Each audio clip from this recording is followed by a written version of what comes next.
This video is educational and information purpose only. After 12th अगर आप एक commerce के स्टूडेंट हो या फिर आप कॉमर्स के फील्ड में आगे बढ़ना चाहते हो तो हमारे पास क्या ऑप्शंस होते हैं। हो सकता है आप बीकॉम कर रहे हो या फिर आपके पास आफ्टर 12th कोई और ऑप्शन नहीं है, सिर्फ और सिर्फ एक कोई ग्रेजुएशन कोर्स करने के साथ। तो मैं ये कहूँगा कि अगर आप बीकॉम कर रहे हो तो बीकॉम के साथ ही 1 साल का डिप्लोमा कर सकते हो। अगर आप कोई और एकेडमिक कोर्स कर रहे हो तो उसके साथ भी कर सकते हो, क्योंकि अगर आपको कॉमर्स फील्ड में, अकाउंटिंग की फील्ड में करियर बनाना है और एक अच्छी सैलरी वाली जॉब आपका एक डिज़ायर है, तो आपके लिए एक ऐसे कोर्स की डिटेल लेके आया हूँ जो कि 1 साल का है, एक डिप्लोमा जो आजकल बहुत ज़्यादा डिमांड में है। जैसे कि आपको पता है, उस डिप्लोमा का ना मतलब ये समझिए कि आने वाले टाइम में जॉब बहुत सारी आने वाली है और हाल फिलहाल भी बहुत सारी है। वीडियो को स्टार्ट करते हैं। Video is made for education and information purpose only, और ये जानकारी के लिए मैं वीडियो बना रहा हूँ उन सभी स्टूडेंट्स के लिए। आज मैं देखता हूँ कि मेरे संपर्क में भी बहुत सारे स्टूडेंट ऐसे हैं जो कॉमर्स से पढ़े हैं। मैं खुद कॉमर्स का लेक्चरर हूँ, माई सेल्फ गौरव भारद्वाज, और पिछले 13-14 साल में मैंने जितने भी स्टूडेंट्स को पढ़ाया है उनमें से मोस्ट ऑफ स्टूडेंट जो एक अकेडमिक में अच्छे नहीं थे, सिंपल बीकॉम करने के बाद उन्हें जॉब ना मिलने का एक इशू रहता है, जो कि एक सेक्रीफाइस वाली कोई जॉब करते हैं जिसमें उन्हें अपने सपनों को मारना पड़ता है क्योंकि अच्छी जॉब नहीं मिलती, या फिर कोई ऐसी जॉब करते हैं जहाँ पर जो उनके हिसाब से नहीं होती। उसका रीज़न है कि आप एक पर्टिकुलर अच्छे कोर्स, जो डिमांडेड कोर्स है, उस पर नहीं जा पाते। आज के टाइम पे अगर आप एक सिंपल बीकॉम कर रहे हो, करो, उसके साथ अगर आपको ये लगता है कि मैं अकाउंटिंग सीख के एक अच्छा अकाउंटेंट बन जाऊँगा, तो सिर्फ आप पिसने वाले हो। अकाउंटिंग में क्या सैलरी मिलती है ये आपको भी पता है। आप चाहे कितने एक्सपर्ट बन जाओ, अगर मार्केट में प्रैक्टिस करके कितनी सैलरी ले लोगे एक फुल डे की जॉब में, किसी लाला की दुकान पे या किसी फैक्ट्री में अकाउंट करके। लेकिन वहीं आपके पास अगर कोई सर्टिफिकेशन हो जाए, वहीं आपके पास कोई स्किल हो जाए, उस स्किल के बेसिस पर आप अकाउंटिंग की फील्ड में आगे बढ़ सकते हो।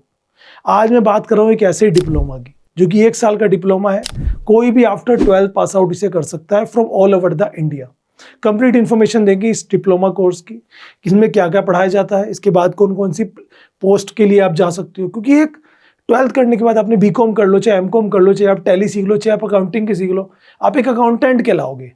लेकिन ये डिप्लोमा जो मैं बता रहा हूँ, इसके बाद बहुत सारी पोस्ट हैं जिनके लिए आप अप्लाई कर सकते हो।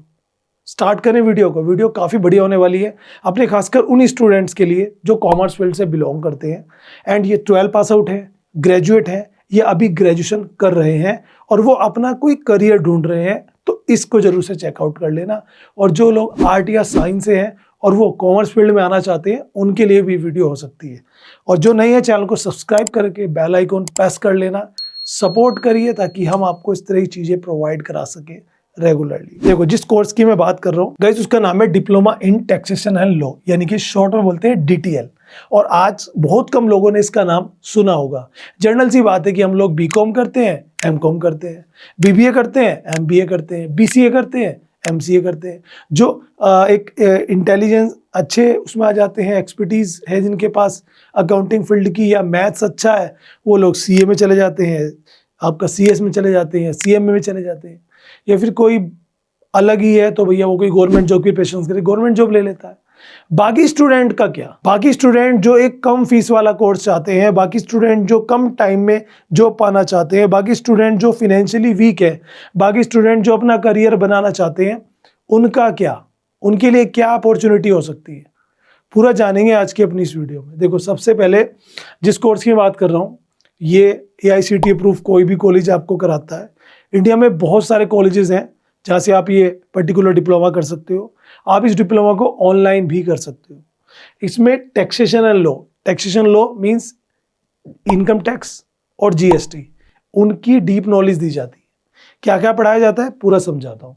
पहले तो उसके ड्यूरेशन की बात कर लेते हैं। ये जो डिप्लोमा है, इसे डिप्लोमा इन टैक्सेशन लॉ कहते हैं। ये 1 ईयर का डिप्लोमा है जो कोई भी 12 पास आउट कर सकता है। मिनिमम 12th में आपके 50% मार्क्स होने चाहिए, उस बेस पर आप इसमें अप्लाई कर सकते हो।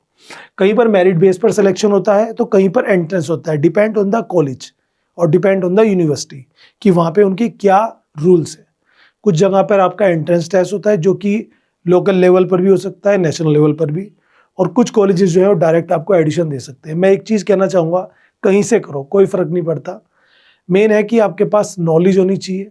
नॉलेज हो, सर्टिफिकेशन वैल्यूएबल हो, अप्रूव हो, गवर्नमेंट अप्रूव हो कॉलेज, वो चीज़ आपको जरूर से देख लेनी है। कोर्स की फीस जो रहेगी वो मतलब 50K से 1 लाख के आसपास उसके बीच में रहती है, depend on the college facility. मैं फिर से कहूँगा ये फीस मैटर करती है हर कॉलेज के सर्विसेज के हिसाब से, उनकी फैसिलिटीज़ के हिसाब से और पॉपुलैरिटी के हिसाब से, उसी हिसाब से देखो, है ना।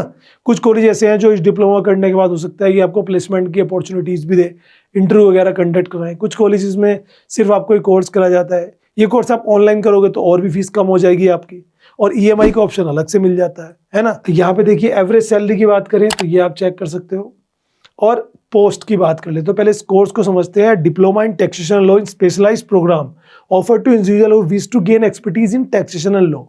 क्या क्या पढ़ाया जाता है इसमें देखो सिंपल सी बात है, आपको यहाँ पर इनकम टैक्स, देखो सब्जेक्ट अगर आपको समझने हैं कि हम क्या क्या पढ़ते हैं, आपने 12th में जो पढ़ा, बीकॉम में आप जो पढ़ रहे हो उससे रिलेटेड ही होगा बट डीप होगा, मेनली टैक्स के बारे में होगा। इनकम टैक्स कंप्लीट पढ़ाया जाता है, जो भी रूल्स हैं, जो भी अमेंडमेंट्स हैं, इनकम टैक्स के आर्टिकल्स हैं, है ना, वो सब आपको यहाँ पर डीपली पढ़ाए जाते हैं। एंड जीएसटी के कितने स्लैब रेट हैं, किस तरह से जीएसटी के फॉर्म्स भरे जाते हैं, जीएसटी किस तरह से काउंटेबल होती है ना, जीएसटी के लिए अगर अप्लाई करना है तो क्या प्रोसेस होता है, मतलब वो सब चीज़ें जो जीएसटी से रिलेटेड है वो सब आपको पता लगेंगी। तो सोचो आप एक अकाउंटेंट तो कहलाओगे, अकाउंटेंट के साथ साथ आप एक एक्सपर्ट कहलाओगे, और आपको एक नाम दिया जाएगा जो कि आपकी जॉब प्रोफाइल होगी। क्या होगी वो भी मैं आगे आपको बताऊंगा, किस एरिया में आपको जॉब मिलने वाली है उस पर भी आगे बात करेंगे। टैक्स प्लानिंग आप बता सकते हैं, लीगल जो एस्पेक्ट्स होते हैं वो, बाकी टैक्स कंप्लीशंस, डिडक्शंस, एग्जेम्पशंस, ये और successful completions of all the programme, ये सब स्टूडेंट्स को पढ़ाए जाते हैं। ठीक है, तो अच्छी बात है। देखो जॉब सिक्योरिटी है, एक्सपेंड नॉलेज है, जॉब अपॉर्चुनिटीज़ है, क्योंकि आपके पास एरिया बढ़ जाते हैं। एलिजिबिलिटी मैंने बताया 12 पास आउट है इसकी, कहीं पर आप ऑनलाइन अप्लाई कर सकते हो, कहीं पर ऑफलाइन अप्लाई कर सकते हो। एंट्रेंस टेस्ट अलग अलग भी होते हैं, ऑल इंडिया बार एग्जामिनेशंस के थ्रू कर सकते हो, लो स्कूल एडमिशन टेस्ट होता है, बाकी डायरेक्ट कॉलेज के थ्रू जाओगे तो वहाँ पे भी आप जा सकते हो। अब जैसे मैं इसकी जॉब प्रोफाइल की बात करूँ तो देखो इस कोर्स को करने के बाद ना 1 ईयर का जो ये कोर्स है, जिसमें custom law, GST law, foreign trade policy, professional tax, income tax, ये सब पढ़ाने के साथ साथ सेल्फ लर्निंग आपकी रहती है। ठीक है, और प्रोफेशनल एक्सपीरियंस आपको मिलता है, और जो जॉब प्रोफाइल्स आपकी होती है ये चेक करो। एक आपके पास ऑप्शन होता है कि आप टैक्स कलेक्टर बन सकते हैं, चीफ फिनेंस ऑफिसर बन सकते हैं, जो CFO की पोस्ट होती है। मान लीजिए एक आपने बीकॉम कर लिया और बीकॉम के पास आपने DTL का डिप्लोमा कर लिया, तो उस बेस पर आप किसी भी मल्टीनेशनल कंपनीज में अप्लाई कर सकते हो, अदर जगह पर टैक्स स्पेशलिस्ट बन सकते हो। जॉब करना है जॉब करना, प्रैक्टिस करनी है प्रैक्टिस करिए, फ्रीलांसर बनना है फ्रीलांसर बनिए, अकाउंटेंट तो आप बन ही जाओगे, टैक्स एडवाइज़र बन जाओगे और टैक्स कंसल्टेंट बन जाओगे उन लोगों के लिए जो अपनी टैक्स रिटर्न्स फाइल करना चाहते हैं, जो अपना बिजनेस स्टार्ट करना चाहते हैं, जो टैक्स की अवेयरनेस चाहते हैं, उनको आप गाइड कर सकते हो, जस्ट लाइक CA या फिर टैक्स लॉयर। ठीक है, सो ये सारी चीज़ें थी। अब बात करेंगे कि भाई किसको ये कोर्स करना चाहिए और किसको नहीं करना चाहिए। देखो सिंपल सी बात है, ऐसे बच्चे जिन्हें लगता है कि भैया मुझे जो है कम टाइम में अपना करियर बनाना है, सपोज कीजिए कि यू आर डूइंग बीकॉम परसरिंग, ठीक है, तो आप बीकॉम कर रहे हो एंड बीकॉम में आपको जो है अभी 3 इयर्स का चल रहा है, तो आपका 1 साल हुआ है, 2 साल हुआ है, इसी 3 साल के अंदर अगर आप इसमें DTL का डिप्लोमा कर लेते हो तो इधर आपकी बीकॉम कंप्लीट हुई, प्लस DTL का डिप्लोमा आपने कर ही लिया है, जो आपकी 2 कोर्स एक साथ एक डिप्लोमा डिग्री कर ही सकते हो, वैल्यूएबल है। और साथ में आपको थोड़ा बहुत कहीं प्राइवेट कहीं इंटर्नशिप वगैरह कर लोगे, थोड़ा बहुत एक्सपीरियंस ले लोगे जैसे CA या टैक्स के लॉयर के अंडर में, तो उसके बाद आपके पास अपॉर्चुनिटीज़ काफ़ी अच्छी हो जाएंगी, आपकी एक अच्छी प्रोफाइल बिल्ड हो जाएगी। और किसी अच्छे कॉलेज से आपने कर लिया तो आपके पास और अपॉर्चुनिटीज़ भी रहेंगी। जिन्हें कम टाइम में करियर बनाना है, that is for him her also, और कम फीस वाला कोर्स करना है, अकाउंटिंग की फील्ड में करियर बनाना है लॉन्ग टर्म, मतलब लगता है कि मैं एक अकाउंटेंट बन सकता हूँ बट समझ में नहीं आ रहा है कि अकाउंटिंग में आगे कैसे बढ़ूँ, तो अकाउंटिंग तो सीखो, ये जो भी आप कोर्स कर रहे हो या करने वाले हो उसके साथ अगर ये कर लोगे तो टैक्सेशन की डीप नॉलेज आपको हो जाएगी। इंडिया में मतलब मैं कहूँ जितनी भी अकाउंटेंट है ना, 50 से 60% लोगों को अकाउंटिंग आती है, टैक्सेशन नहीं आता, लेकिन ये कोर्स करने के बाद आपको टैक्सेशन भी आ जाता है, अकाउंटिंग भी आ जाती है। आई होप आप ये सारी बातें समझ गए होंगे जो मैं बताना चाहता हूँ। भाई मैंने एक टैली कोर्स भी कराया बच्चों को, 13 साल मैंने कॉमर्स पढ़ा है मैंने बीकॉम की क्लासेस ली हैं, सीनियर सेकेंडरी स्कूल में एज ए लेक्चरर मैंने अकाउंटिंग और बिजनेस स्टडीज़ इकोनॉमिक्स पढ़ा है। लेकिन उन सब चीज़ों के बाद मुझे एक चीज़ समझ में आई है कि कॉमर्स को हमेशा से ही ना पिछड़ा माना गया है कि यार कॉमर्स से पढ़ रहे हो, यार कोई ऑप्शन नहीं है तुम्हारे पास, करियर ऑप्शन कम है, या तो सीए करते है ना, सीएस करते। ऐसा नहीं है, इन तरह की कोर्सेज में भी आपको अपॉर्चुनिटी मिल सकती है। ट्राई करिए और बताइए कैसी लगी।